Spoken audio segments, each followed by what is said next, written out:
안녕하세요. 책 읽어드리는 집사 백종환입니다.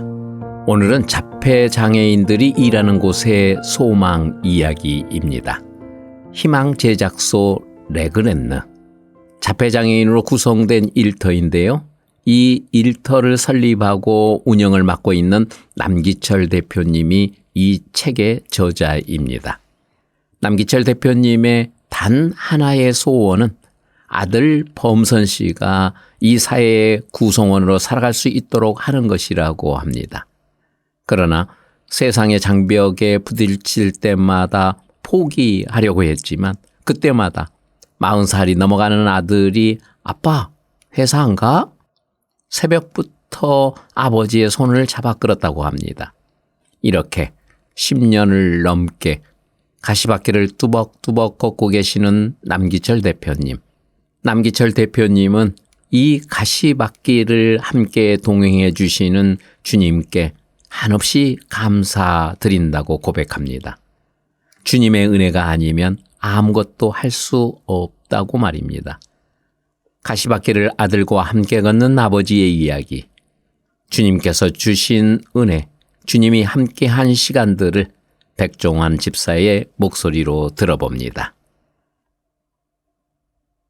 그 첫 이야기입니다.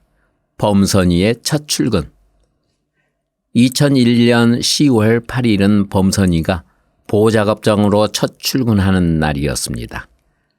그동안 유경학교에 다니며 학생으로 배웠다면 이제는 사회인으로서 첫 걸음입니다. 아이를 장애인 보호작업장에 보내기로 결정한 후 우리 부부는 아들이 애처로워 며칠 전부터 어쩔 줄 몰랐습니다. 부모가 결정해 작업장에 나가는 것이 마치 죄를 짓는 것 같았습니다. 아니, 실은 부족한 아이를 품속에서 내보내는 것이 두려웠습니다. 제대로 컸다면 대학교 1학년이 되어 한창 멋내고 세상은 넓고 할 일은 많다며 활보하고 다닐 때인데 범선이에게는 아무런 선택권도 결정권도 없었습니다. 아이를 작업장에 보내기로 결정하고 새벽마다 울며 기도했습니다. 하나님께서 선한 길로 인도해 주실 것을 믿지만 사람의 나약함은 어쩔 수 없는지 늘 두 마음이 부딪혔습니다. 그러다 이런 마음이 들었습니다. 그래, 이 아이도 우리 곁을 떠나야지. 부족한 아이를 품에 안고 온실속 화초처럼 보살펴주는 것만이 능사가 아님을 깨달은 것입니다. 결국 결단을 내렸습니다. 아이를 품에 안고 사는 게 득이 되지 않으며 오히려 작업장에서 같은 아픔을 지닌 또래 친구들과 생활하는 게 도움이 될 것 같았습니다. 우리 부부는 결단했지만 넘어야 할 산이 있었습니다. 범선이를 이해시키는 것입니다. 범선아, 너도 이제 어른이 됐으니 일을 해야 해. 일해? 응, 회사 가서 일해야 해. 일도 하고 돈도 벌고. 알았지? 회사에 가? 돈 벌어? 자폐장애아는 언어 발달이 잘 되지 않아 대화가 어렵고 상대방의 말을 반복하거나 특유의 의문형으로 대답하곤 합니다. 말을 이해하는 것도 힘든 아이에게 회사 생활을 설명하려니 난감했습니다. 그럼에도 범선이는 계속해서 회사에 가냐, 돈을 버냐 물었고 이런 답답함은 새벽 1~2시까지 거의 매시간 깨어 기도하는 것으로 이어졌습니다. 주님, 범선이가 작업장에 잘 적응하게 해주세요. 제발 쫓겨나지 않게 해주세요. 달리 바랄 건 없었습니다. 그저 작업장에서 쫓겨나지 않고 일하기만 바랄 뿐이었습니다. 간절한 기도가 하늘에 닿았는지 출근하기로 약속한 날 우리는 아이에게서 뜻밖의 이야기를 들었습니다. 문 밖을 나서던 범선이가 엄마 아빠에게 말했습니다. 열심히 일할 거야. 돈 많이 벌 거야. 눈물이 핑 돌았습니다. 일한다는 게 뭔지도 모르고 돈의 개념도 잘 알지 못하는 아이에게서 열심히 일해 돈 벌겠다는 야무진 각오를 들으니 그간 졸여오던 애끓던 마음이 스스로 녹아내렸습니다. 작업장에서는 매주 월요일 작업을 시작하기 전에 예배를 드립니다. 그날 범선이는 첫 출근이라 그런지 제법 점잖게 예배도 잘 드렸습니다. 주기도문도 따라하고 기도도 하는 듯 했습니다. 함께 예배 드린 후 아이의 손을 놓고 뒤돌아섰습니다. 이제부터는 범선이가 스스로 작업을 익히고 이 일을 해야 한다.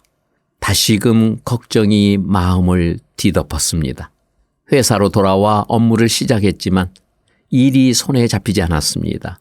가만히 앉아 있기도 힘들 텐데 어떻게 9시간을 견디며 일할까? 고집을 피우지 않을까? 혹시나 뜻대로 되지 않아 자해를 하지 않을까?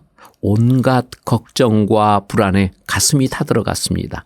결국 일찍 퇴근하고 작업장으로 뛰어갔습니다. 조심스레 작업장을 들여다보니 저 앞에 범선이의 모습이 눈에 들어왔습니다. 얼굴에는 온통 검댕이 칠을 한 채 병따개에 자석을 끼우고 있었습니다. 장애인 보호작업장의 작업은 비교적 단순할 수밖에 없는데 그 작업을 어찌나 진지하게 하는지 아들의 표정을 보자 눈물이 핑 돌았습니다. 손놀림이 많이 서툴고 지시사항을 완전히 이해하기도 힘들었을 텐데 9시간이라는 긴 작업 시간을 인내하며 일을 해내게 하신 하나님께 감사 기도가 흘러나왔습니다. 그렇게 범선이는 일하는 근로자가 되었습니다. 하루에도 몇 번이나 일해? 돈 벌어? 물으며 확인하고 또 확인했던 아이가 회사 언제 가? 라는 질문으로 바꾸며 작업장으로 향했습니다. 첫 월급도 받았습니다. 일한 만큼 대가를 받는 당연한 과정 앞에서 범선이는 여전히 무표정했습니다. 10,000원짜리 몇 장이 드문 월급 봉투를 감사하게 바라본다거나 너무 적어서 실망한다거나 하는 일도 없습니다. 범선아, 우리 첫 월급은 몽땅 감사헌금으로 드리자. 상관없다는 듯 대꾸도 하지 않는 아들의 마음을 대신해 감사헌금을 드렸고 두 번째 월급으로 꽤 많은 것을 했습니다. 할머니, 외할아버지, 군대 간 형에게 용돈도 조금 붙였고 11조를 제외한 나머지는 꼬박꼬박 저금하기 시작했습니다. 범선이 이름으로 통장을 만들고 돌아오면서 수줍게 소원도 품었습니다. 주님, 모아둔 이 돈으로 하나님 정하신 때에 우리 아들 결혼시킬 수 있기를 기도합니다. 또 범선이 같은 다른 아이들, 학교 마치고 갈 곳 없는 장애인들이 모두 범선이처럼 일할 수 있는 일에 쓰이기를 소원합니다. 꼭 그런 날이 올 수 있기를 기도합니다. 다음 이야기입니다. 한 알의 밀알이 땅에 떨어지기까지. 꿈 같았던 범선이의 생애 첫 직장 생활은 그리 오래가지 못했습니다. 작업장의 경영이 악화되어 직원을 정리해야겠습니다. 어느 날부터 작업장의 경영이 악화되더니 직원들의 일거리가 없어 노는 시간이 많아졌고 결국 정리해고로 이어졌습니다. 정리해고 대상 1순위는 작업 능력이 떨어지는 범선이 같은 자폐성 및 정신지체 장애 직원들이었습니다. 갑작스런 해고에 당황스러웠지만 어떤 불만도 제기할 수 없었습니다. 오히려 그것을 당연하게 여기는 태도에 슬펐습니다. 문제는 정리해고된 우리 아이들이 일할 곳을 찾을 수 없다는 것입니다. 장애인을 고용할 작업장도 거의 없고 또 찾는다 해도 자폐 장애인으로 고용되기는 더 어려웠습니다. 일 안 해? 안 가? 자기가 해고된 것도 모르고 범선이는 아침마다 손을 잡아 끌었습니다. 오늘부터는 일 안 한다는 말을 해줘도 아랑곳하지 않고 출근을 준비하는 바람에 실랑이를 벌이기 일쑤였습니다. 더는 갈 곳이 없다는 현실을 마주하니 힘이 탁 풀렸습니다. 범선이가 성인이 되는 시점에 우리 부부는 고민이 많았습니다. 학령기에는 그나마 특수학교를 다니며 시간을 보낼 수 있지만 성인이 되면 갈 곳이 없습니다. 갈 수 있는 곳이 복지관 아니면 보호작업장 그리고 집 정도였습니다. 그중 보호작업장이 가장 이상적인 진로입니다. 그러나 그 수가 턱없이 부족한 데다 아무나 들어갈 수 있는 것도 아닙니다. 특히 자폐장애인은 다른 장애인과 조금 달라 할 수 있는 일이 한정되어 있습니다. 사회성이 부족하고 특정 사물에 집착하기도 해 위험한 물건을 다루지 못하다 보니 제한된 일을 해야 하므로 보호작업장에 들어가기가 더 어렵습니다. 게다가 보호작업장의 특성상 장애인의 직업재활을 돕는 목적이 있다 보니 일정 기간만 머물고 나와야 합니다. 다른 이들에게 기회를 주어야 하기 때문입니다.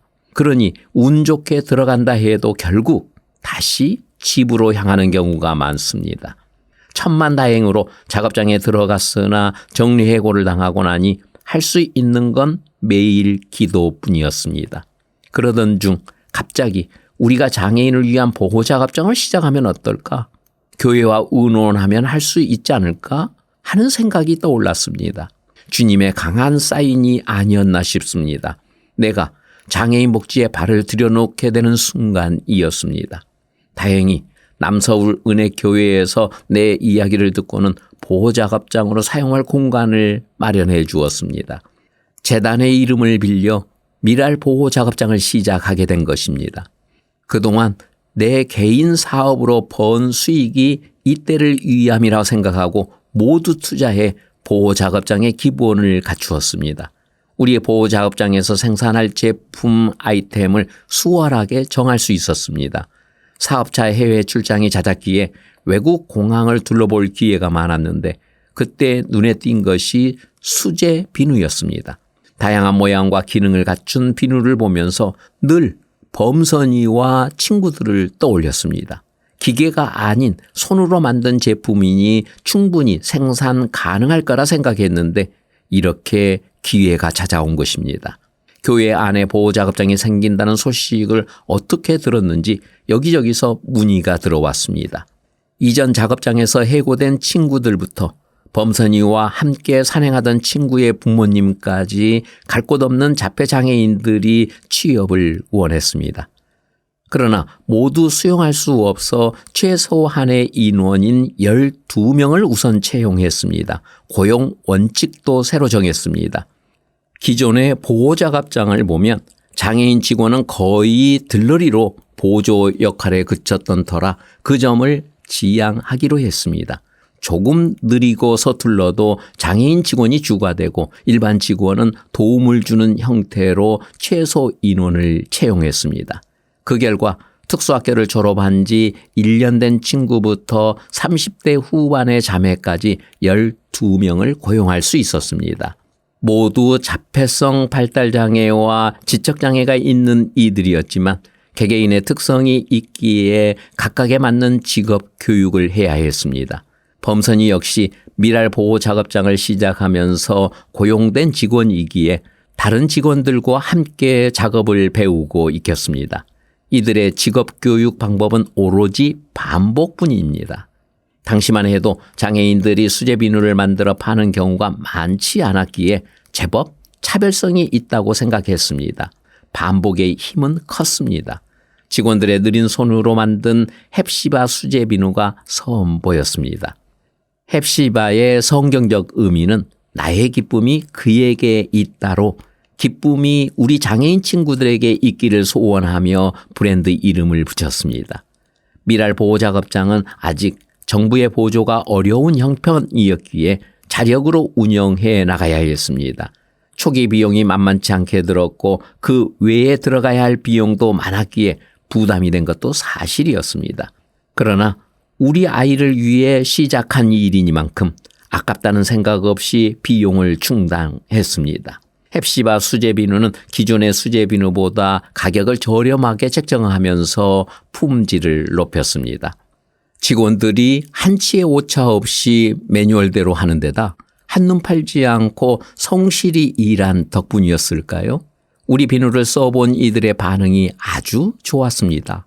물론 수요보다 공급이 많아 흑자가 되려면 멀었지만 그래도 일하는 보람을 느껴가는 직원들을 보면 힘이 났습니다. 특히 열심히 일한 직원들에게 월급을 줄 때면 나도 모르게 콧노래가 나왔습니다. 직원들의 첫 급여는 5만 원이었습니다. 점심 식사를 작업장에서 부담하니 실제로는 월 10만 원이 조금 넘습니다. 아주 적은 월급이지만 이것도 다른 보호작업장에 비하면 높은 수준입니다. 급여를 받아든 직원들은 무표정했지만 그 돈을 본 그들의 부모님이 얼마나 기뻐할지를 생각하니 울컥했습니다. 범선이 역시 5만 원이 든 봉투를 받고는 슬쩍 보더니 가방 속에 집어넣었습니다. 그 모습을 지켜보는데 나도 모르게 콧날이 시큰했습니다. 얼마나 고단했을까? 그 고단함을 제대로 표현하지도 못했을 텐데. 그래도 작업장으로 가는 발걸음이 가벼우니 그저 감사했습니다. 미랄 보호 작업장은 희망의 씨앗을 품고 시작했습니다. 순탄하지만은 않을 거라는 걸 잘 알고 있었지만 늘 선한 길로 인도하시는 주님을 의지하며 나아갔습니다. 보호 작업장을 시작하고 얼마 후 개원 예배를 드렸는데 그때 한 직원의 부모님이 물었습니다. 사장님, 우리 아이가 몇 년이나 이 작업장에 다닐 수 있을까요? 일정 기간 동안만 보호 작업장에 다닐 수 있다는 것을 알기에 흔쾌히 답변할 수 없었습니다. 대개 3년마다 인원을 교체하지만 적어도 나는 그러고 싶지 않았습니다. 저는 한 번 들어온 사람과는 계속 일하고 싶습니다. 그래도 혹시 3년 뒤에 다른 사람과 교체되면 우리 아이는 어디로 가야 하나요? 아이는 점점 나이가 들어가는데 나이 들면 다른 곳에서 일하는 건 더 어려워지겠지요? 저는 우리 작업장이 커져서 제2, 제3, 제100의 새로운 보호 작업장이 생길 수 있으면 좋겠습니다. 그러면 우리 아이들이 모두 일할 수 있을 테니까요.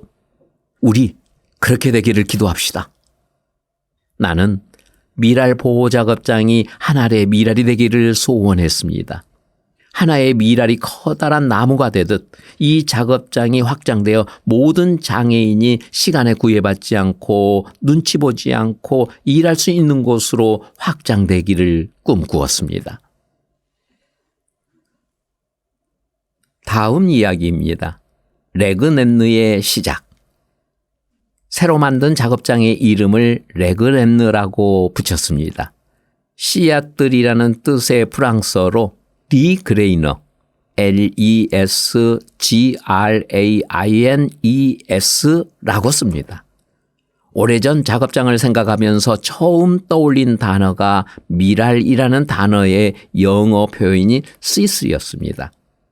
이것을 한글로 쓰면 시스가 되는데 발음이 당최 부드럽지 않았습니다. 생각 끝에 프랑스어가 떠올라 찾아보니 레그랜느라는 예쁜 단어가 있었습니다. 한눈에 반해 레그랜느로 상호를 붙였습니다. 정작 이곳에 일하게 될 이들은 이 말이 어떻게 유래되었는지 알고 싶지도 않을 테니 혼자만 뿌듯해 할 뿐이었습니다. 레그랜느는 2010년 5월 31일 탄생했습니다. 모든 이의 우려를 한몸에 받으며 작업장이 문을 열었습니다. 하필 개업 예배를 드리기로 한 날 갑작스럽게 해외 바이어가 방문해 지방 출장이 잡히는 바람에 개업 예배에는 참석하지 못했습니다. 혼자 2가지 일을 하다 보니 정말 몸이 2개라도 모자란다는 말이 실감났습니다. 일을 보면서도 마음이 불안했습니다. 작업장을 시작해도 바로 제품을 만들어내는 것은 아니고 워밍업이 필요하기에 여유가 있었지만 일 보는 내내 마음이 불편했습니다. 개업 예배에서 목사님이 주신 말씀은 시편 126편 말씀이었다고 합니다. 눈물을 흘리며 씨를 뿌리는 자는 기쁨으로 거두리로다. 울며 씨를 뿌리러 나가는 자는 반드시 기쁨으로 그 곡식단을 가지고 돌아오리로다. 모든 이에게 주시는 말씀이었습니다. 지금까지 숱하게 울며 기도했지만 앞으로도 울며 기도할 일이 많을 것을 압니다. 그러나 우는 것으로 끝나는 게 아니라 하나님의 기적은 기쁨으로 단을 거두게 하시는 것임을 압니다. 레그랜느는 엄밀히 말해 주식회사입니다. 내가 대표이사로 있는 무역회사 시트라 인터내셔널이 99% 주주이고 범선이 엄마가 1% 투자한 자본금이 3억 5천만 원의 주식회사입니다.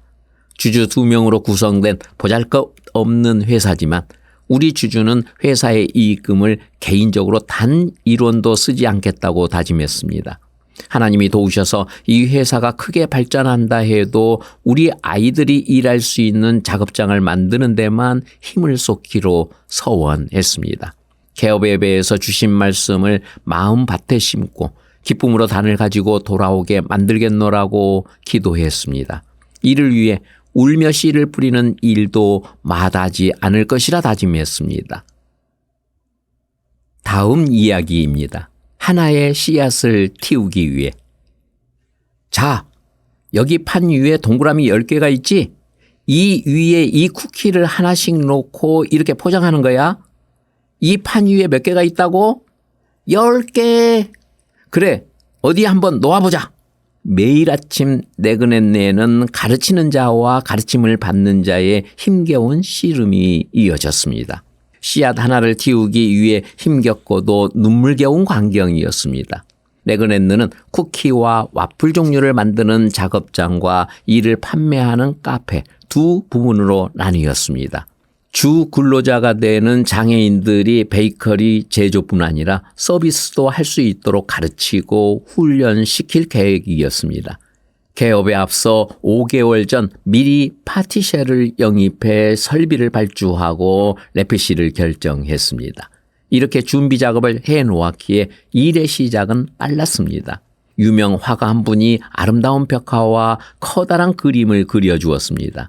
덕분에 레그넷네에 아름다운 꽃이 피었습니다. 레그넷네에서 일할 직원은 범선이를 포함해 4명이었습니다. 초기 직원 모집은 쉽지 않았습니다. 개인이 운영하는 장애인 작업장이라 신뢰가 가지 않았는지 주변 특수학교의 추천을 받아 채용했는데도 장애 정도가 심해 다른 곳에서는 취업이 어려운 아이들이 오게 되었습니다. 그러나 상관없었습니다. 본격적으로 작업장을 시작하면서 직원 교육도 함께 했습니다. 1대1로 붙어서 반복적으로 훈련해야 했기에 시간과 노력이 필요했는데 고맙게도 범선이와 친구들의 산행을 오랜 시간 함께 해준 내 친구 둘이 자원봉사자로 나서 주었습니다. 매일 자원봉사자들이 작업장에 출근해 직원 교육을 함께 했습니다. 베이킹의 섬세한 작업은 아직 배우지 못했기에 만든 쿠키를 포장하는 일부터 가르쳤습니다. 그 단순한 일을 끊임없이 반복했습니다. 처음에는 쿠키를 하나씩 올려놓는 일조차 버거워했는데 어느새 제법 판 위에 반드시 쿠키를 올려놓았습니다. 작은 신경전도 벌어졌습니다. 자, 아까 배웠지? 여기 판 위에 올려놓자. 그래, 거기에 그냥 놓으면 돼. 아니야. 자폐장애인들은 매우 느리지만 섬세합니다. 조금만 비틀어져도 견디지 못해 뭔가 잘못되면 신경질 내고 짜증도 부리며 고집을 부립니다. 솔직히 수십 년째 그 모습을 보고 있어도 적응이 안 될 때가 있는데 고맙게도 친구 자원봉사자들이 인내하며 가르치면서 이해해 주었습니다. 어렵게 제품이 만들어지고 포장까지 완성되자 발걸음이 바빠졌습니다. 이제까지 사업해 오면서 대부분의 경우 제품을 사는 입장이었는데 레그넷네를 시작한 후로는 쿠키 하나를 팔기 위해 많은 곳을 다녀야 했습니다. 장애인들이 만든 쿠키입니다. 누구보다 열심히 만들었고 맛도 좋습니다. 아, 그래요? 장애인이요? 편견이 가득 담긴 시선부터 말투까지 별의별 반응을 겪었지만 괴념치 않으려 했습니다. 그동안 그런 반응은 익숙해질 정도로 보아왔기에 쿨하게 넘어갔습니다. 거절당할 가능성이 크기 때문에 더 많은 곳을 들러 제품을 홍보했습니다. 그래야 수요와 공급을 맞출 수 있습니다. 하나님의 은혜로 어떻게 쿠키의 공급처가 마련되었고 좋은 피드백도 들었습니다. 평소 시를 즐겨 읽지는 않지만 레그넷네를 시작하면서 서정주님의 국화 옆에서라는 시가 떠올랐습니다.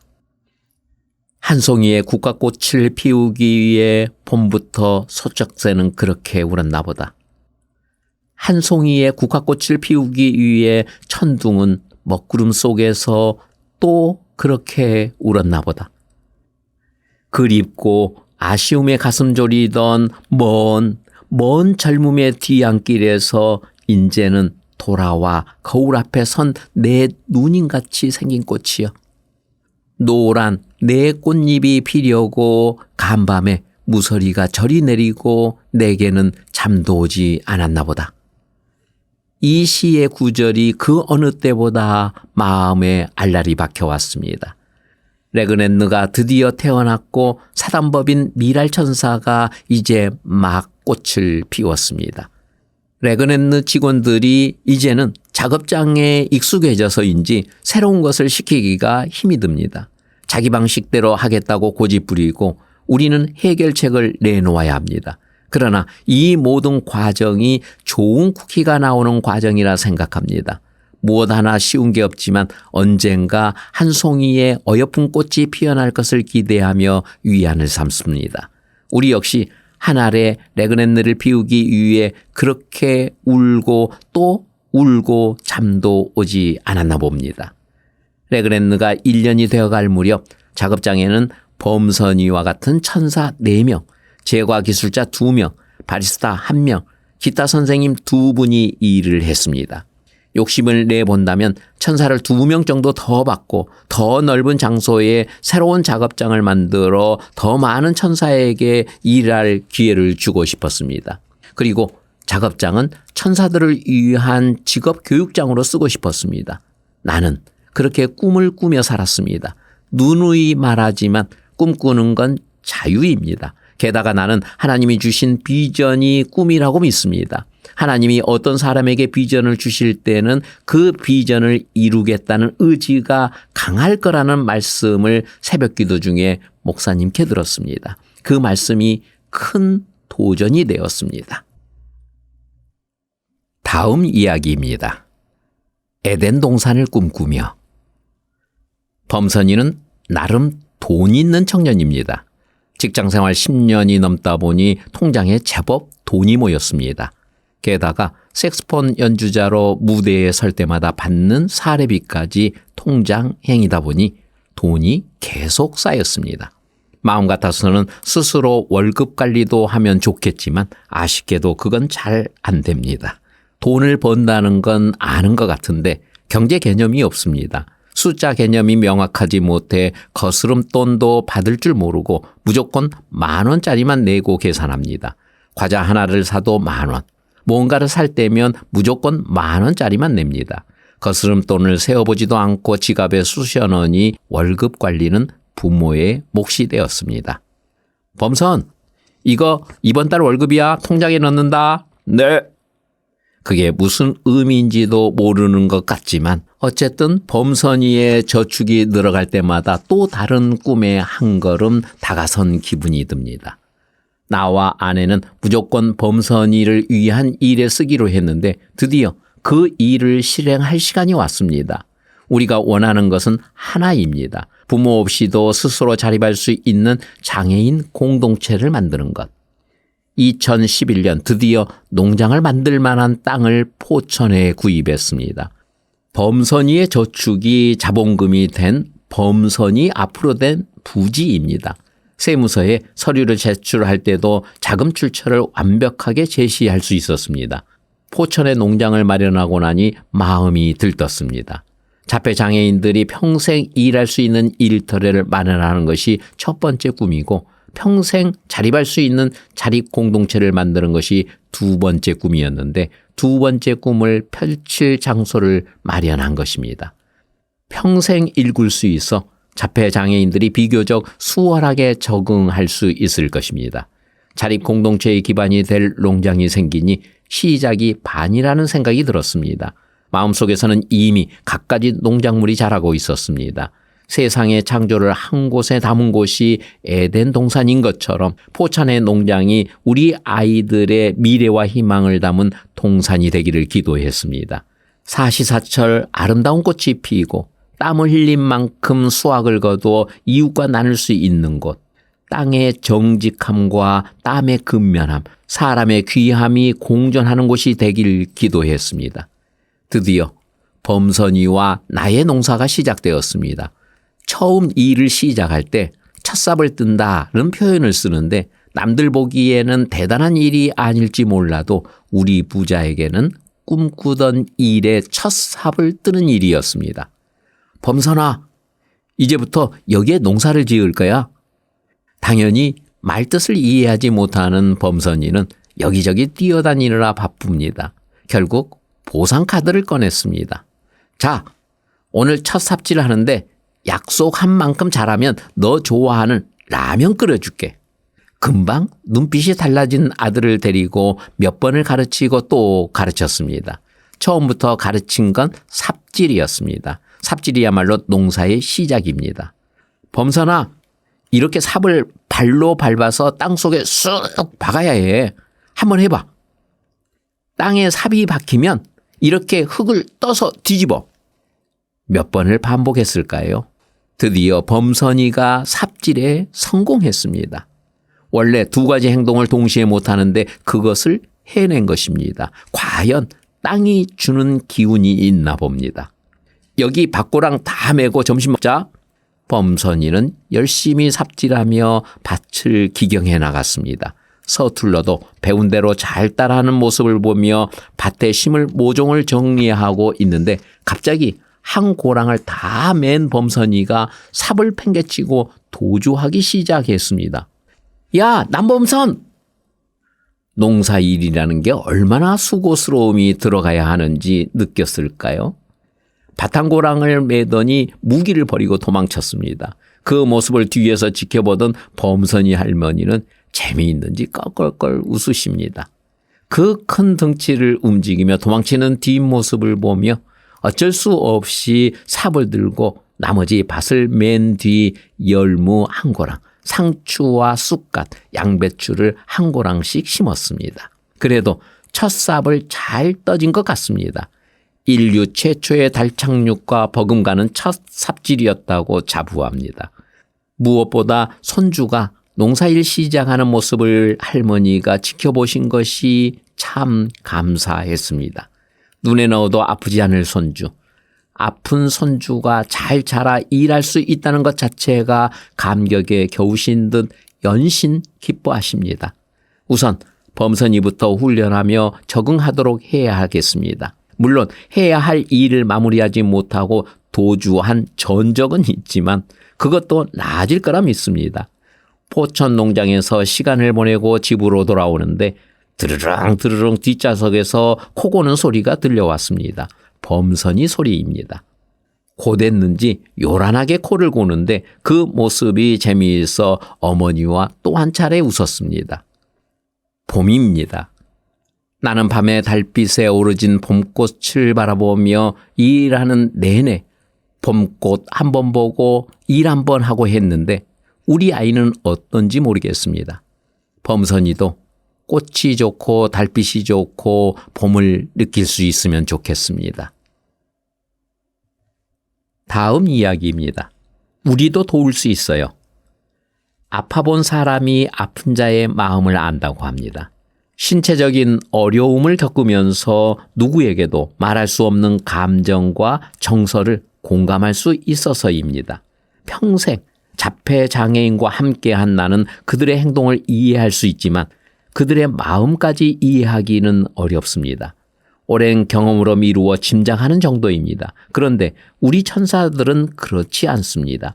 자신이 어려움을 겪고 있어서인지 아픔을 겪는 이들을 보면 말없이 주변을 맴돌며 자기 나름의 배려를 합니다.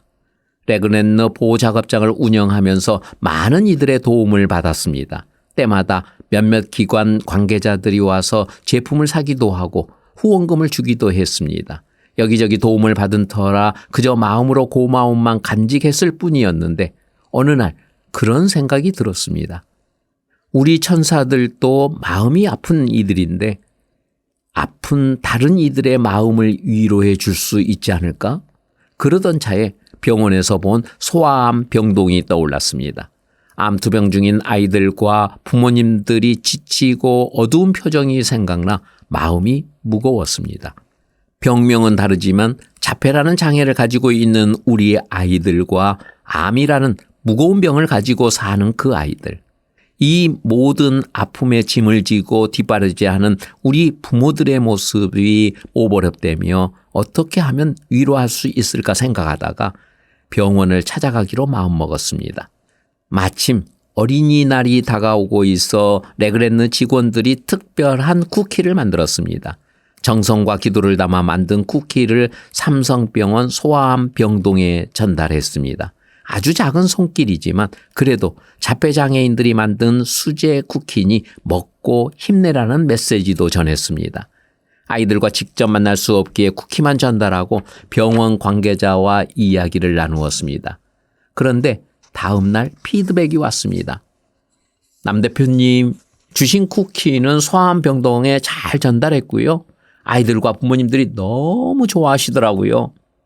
아픈 아이들이 선물을 받고 좋아했다는 말에 나도 모르게 어깨가 으쓱해졌습니다.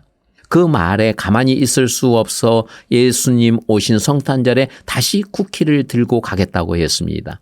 그리고 레그랜느는 그 약속을 지켰습니다.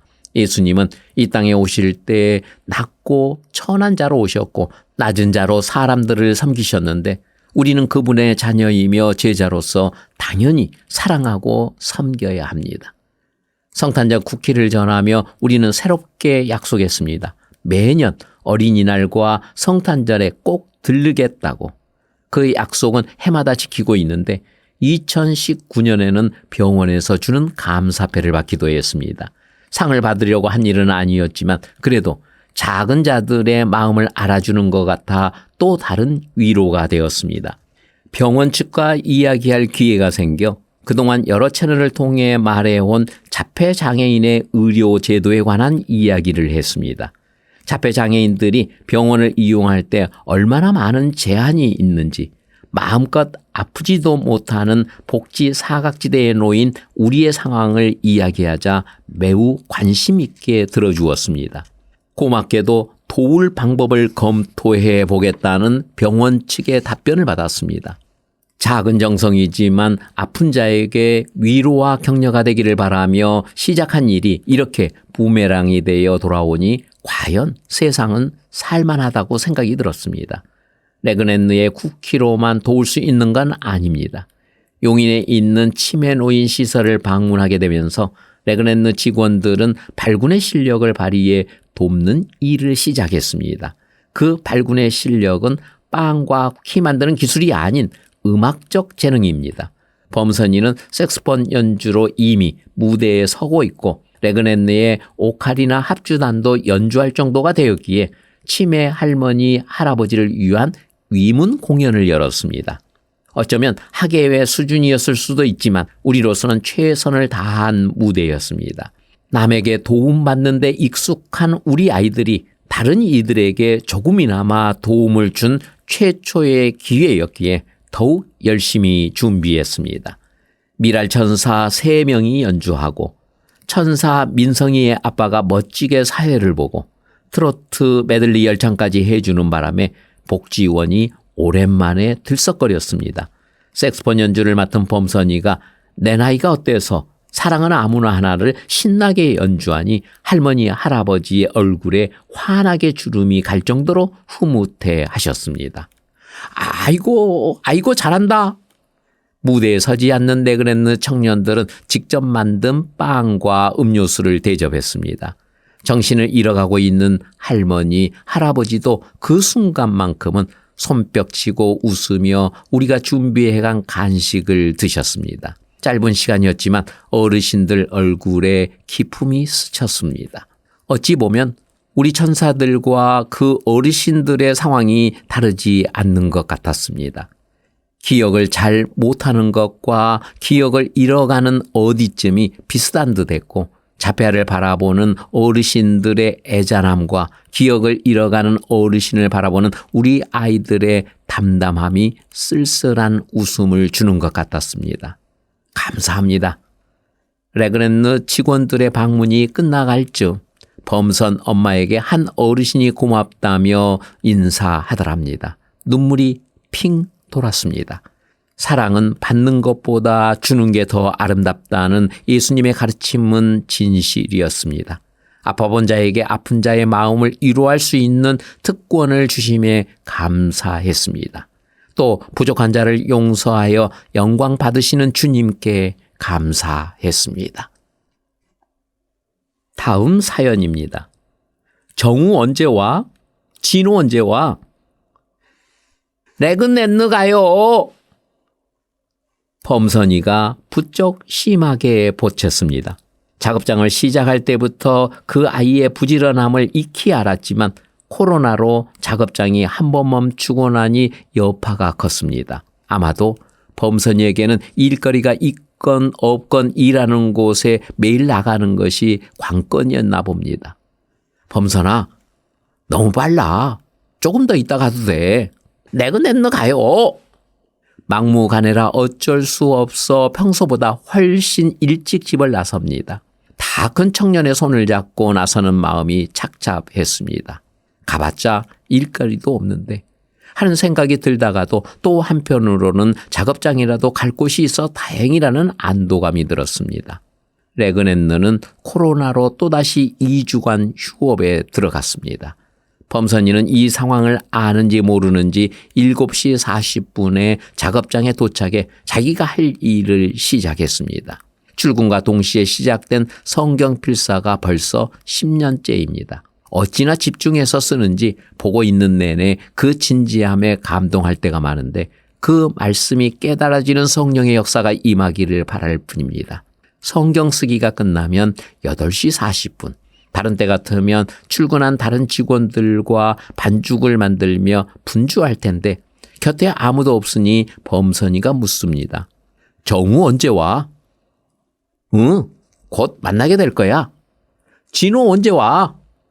진호? 진호도 곧 만날 거야. 해줄 수 있는 말이 없어 곧 만날 거라는 애매한 대답만 하는데 순간 울컥했습니다. 눈물도 핑 돌았습니다. 내 대답에 쿨하게 돌아서는 범선이는 쿠키 만들 일이 없자 작업장 안을 이리저리 돌아다녔습니다. 그런 범선이를 보면 다른 직원들 생각이 저절로 납니다. 갈 곳이 여기밖에 없는 직원들이 집에서 얼마나 답답할까. 또 그들을 돌봐야 하는 가족은 생업을 그만둬야 할 지경에 있을 텐데 어떻게 견디고 있을까. 하루에도 몇 번씩 언제 레그넨느가 다시 문을 여는지 물어오는 전화에 마음이 착잡합니다. 마음이 복잡해져 있는데 반갑게도 주문이 도착했습니다. 미랄천사 사령팀에서 봉사하는 삼성전자 짝꿍들의 주문이었습니다. 우리의 어려운 사정을 알고 십시일반 주문을 준 것입니다. 범선아, 주문 들어왔다. 어서 만들자. 일거리가 생기자 범선이는 이내 작업 모드로 돌입합니다. 옆에서 함께 작업할 친구들이 보이지 않으니 불안한 마음도 있나 봅니다. 그래도 주어진 시간 안에 만들어야 한다는 짬밥이 있는지 부지런히 손을 움직였습니다. 짝꿍들의 마음 씀씀이에 모든 직원이 합류했으면 더 좋았을 테지만 그나마 한 사람의 노동의 장을 마련해 준 것에 감사하며 열심히 쿠키를 만들었습니다. 요즘 정부에서는 일자리 참 많이도 이야기합니다. 일자리를 많이 창출하겠다고 공공연히 말하는데 과연 생명같이 생각하는 우리 아이들의 일자리가 거기 들어가 있는지 묻고 싶습니다. 아니, 어렵게 마련한 일자리라도 계속 유지할 수 있도록 재나부리지 않았으면 좋겠다는 생각이 드는 것도 사실입니다. 두 번째 휴업이 끝나갈 즈음 나는 또 한 번 뒷목을 잡아야 했습니다. 장애인 시설은 무기한 휴업하라는 지자체의 공문이 내려온 것입니다. 단 공문에는 한 가지 단서가 있었습니다. 긴급 돌봄 서비스는 시설 형편에 따라 운영할 수 있다는 것입니다. 이에 설문을 돌렸습니다. 돌봄 서비스를 신청해 레그랜드에 나오게 했으면 좋겠는지 아니면 집에 있는 것이 좋을지 묻자 예상대로 부모님의 대부분이 출근을 원했습니다. 성년이 된 자식이 집에만 있는 게 본인에게나 부모에게 얼마나 힘든 일인지 직접 겪어보니 한계에 다다른 것입니다. 레그랜드는 긴급 돌봄 서비스를 실행하기로 했습니다. 다른 시설은 모두 무기한 휴업에 들어갔지만 우리는 일을 시작했습니다. 다행히 주변에서 주문해 주는 바람에 일거리가 조금씩 생겼습니다. 거래은행에서도 후원금도 보내주었고 은행 직원들의 방문도 이어졌습니다. 어려운 가운데서 누군가는 힘이 되고 위로가 되어줍니다. 그게 하도 고마워 우리 직원들에게 또 한 번 선물을 만들자고 했습니다. 1년 넘게 산행하지 못하는 바람에 만날 수 없는 미랄 천사 봉사자들에게 보내는 쿠키 메시지였습니다. 우리 서로 잊지 말아요. 코로나가 멈추지 않는 상태에서 만나기는 힘들지만 여러 통로로 마음을 전하게 하심에 감사했습니다. 그 매개체가 고소한 쿠키가 되게 하심도 감사했습니다. 마지막으로 희망 제작소 레그랜드의 저자 남기철 대표님의 에필로그를 여러분과 함께합니다. 우리의 간절한 꿈. 나에게 꿈이 있습니다. 거위의 꿈이라는 노래의 가사가 아닙니다. 40살 자폐장애 아들과 같이 살아가고 있는 70살 아버지의 꿈이면서 많은 자폐장애 자녀를 둔 부모님들의 외침입니다. 자폐가 있는 아이보다 하루 늦게 천국에 가고 싶다는 절규입니다. 얼마나 힘들면 이런 절규를 토해내는지 나는 잘 알고 있습니다. 나도 과거에 그런 마음이 있었습니다. 그러나 이제는 바뀌었습니다. 아들은 당연히 나보다 오래 살아야 하고 오래 살 것입니다. 나에게는 꿈이 있습니다. 부모가 없는 세상에서도 아들이 행복하게 살아가는 꿈입니다. 우리 아들에게 있어 행복이 무엇이냐고 묻는다면 사람들이 원하는 출세, 좋은 자동차, 커다란 아파트, 더불어 부자로 사는 삶이 아닌 것은 분명합니다. 그저 아침에 출근해서 저녁까지 일할 수 있는 일터가 있고 일을 마친 후 친구들과 함께 생활할 수 있는 공간에서 색소폰을 불고 그림도 그리며 취미생활을 하는 것. 이것이 전부입니다. 더는 바라지 않습니다. 그래서 아들의 행복을 위해 아버지인 나는 꿈을 꿉니다. 내가 이 세상을 떠나기 전 아들의 행복을 누릴 수 있는 환경을 만들어주는 것입니다. 오랜 시간 노력해 왔습니다. 그러나 여전히 갈 길은 멀고 세월은 속절없이 흐르고 나이는 들어갑니다. 그때마다 아들은 무언의 압박을 가하는 듯합니다. 아들 범선이가 즐겨 연주하는 색소폰 곡이 있습니다. 내 나이가 어때서? 맞다. 범선이의 무언의 압박처럼 내 나이는 꿈꾸기 딱 좋은 나이다. 나에게는 꿈이 있습니다. 아들의 행복을 이루는 꿈입니다. 그 꿈이 이루어질 것을 믿습니다.